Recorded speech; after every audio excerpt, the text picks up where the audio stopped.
Hello everybody, I'm the X-Hardcore Gamer, and no, you have not accidentally stumbled upon the I Dream of Retro Games channel.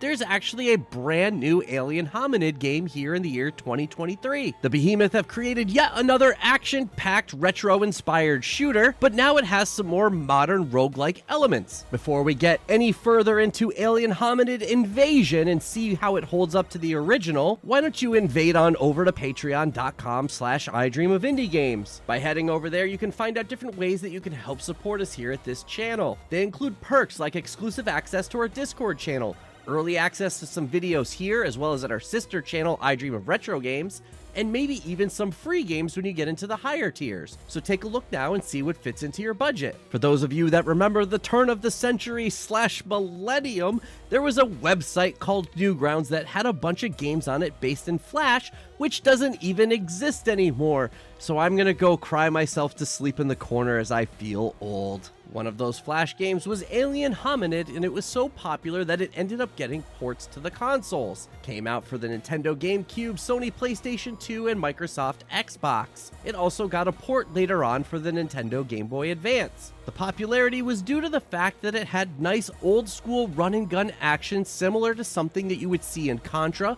or even more specifically, Metal Slug, which was a huge inspiration for the developers. The original has you playing as an alien that crash lands on Earth after some government agents shoot you down. They are hunting you, but you have the help of some local children along the way. Other aliens from your home planet witnessed this happening and they decided they would come and help you. But unfortunately, due to the vastness of space, it took them 19 years to get there. And here we are now with Alien Hominid Invasion. You're back on Earth with various other aliens that now can be customized in how they look, and more on that later. And you find the local children that are going to help you out this time. You're still fighting the government agents, but now there's a bit more to what the gameplay has in store for you. While it still has the standard run and gun basis of the gameplay, instead of having your typical linear levels that have you running from left to right and you kill the enemies until you get to a boss, now it has more of a roguelike setup where you have the neighborhood and you plan out the path that you're going to take to get to the hideouts. Gone are the one-hit kills from the original Alien Hominid, and instead you now have a life bar. This life bar is one of many stats that can be affected by the different heads that you equip. I mentioned before that you can change the way your character looks, and it's through finding and unlocking these different heads. Each one not only looks different, but can also give you different stats and status effects. Some of them are positive, but they might also carry some negative effects as well. So you'll have to weigh the pros and cons to see whether or not it's worth it. You'll start with a basic head and your basic gun that have no bonuses whatsoever, but as you complete levels, you will be picking up weapons from enemies, being able to get gold to buy more later, and sometimes even some locked chests that you won't be able to get the bonuses until you find a hideout. This plays into the more roguelike elements that you'll find while playing the game, and that starts off by, as I mentioned, you're in a neighborhood and you have different possible paths that you can take.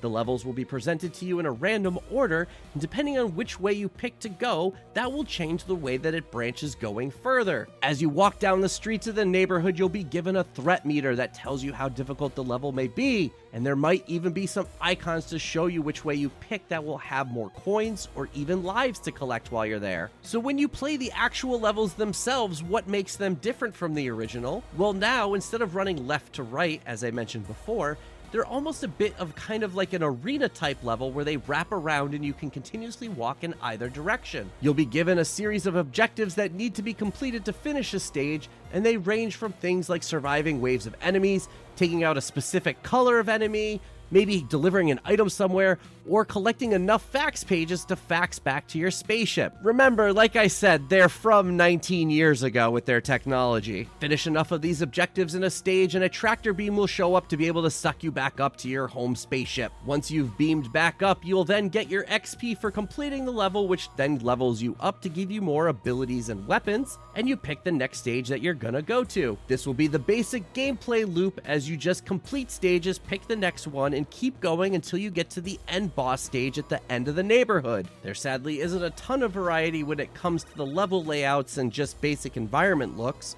but there is a ton of stuff to unlock as you keep leveling up and beating enemies. Besides the heads that I mentioned before, there are a ton of weapons that you can unlock that all have different behaviors, And as you level up and get higher level weapons, they might have different perks to them as well. If you're into a more roguelike experience, it does give you the option of mastery, which means that if you die, you do lose what you have gathered so far, and you have to find those hideouts to be able to unlock it. This is not a required way to play, and it's a nice little accessibility feature for those who are not a fan of that style of gameplay. If you do end up going with the mastery mode, not only are you challenging yourself more, but you do get a nice little bit of an XP boost. So you will level up faster than playing the normal way. On top of that, there are 3 different difficulty levels that you can pick from that adjust the amount of health that you'll have. The game can be played both single player and up to 4-player co-op, both local and online, though I did find it a bit more difficult while playing it multiplayer. While playing single player, the camera keeps your character centered on the screen and will move and adjust as you go through the level. When you're playing co-op, it tries to keep everybody on screen at the same time,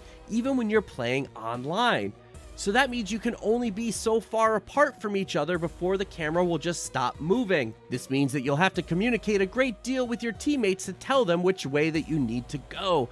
There's so much going on screen at so many times, though, that it might be difficult for them to see on their own, and you both might have a different idea of what you need to do next. The game is different enough from the original to warrant its existence, so it doesn't feel like a retread, but is also so different from the original that it might scare away fans. But rather review it for what it isn't, I want to review it for what it is. And what it is a very fun game with some run and gun gameplay. While the platforming aspect has been severely de-emphasized, it's still fun to be able to run around and kill your enemies, to unlock more weapons, to find different ways to kill them later on. There's such a wide variety of weapons, and it has that nice cartoony style gore that just makes you laugh as you go around killing them. The graphics and overall presentation still feel like a behemoth game where everything is nice, bright, colorful, and vibrant, while still having that twisted sense of humor with the gore and other little fart jokes. The animation style is also nice and fluid, and further emphasized by the fact that there are an extra amount of enemies and playable characters in the game.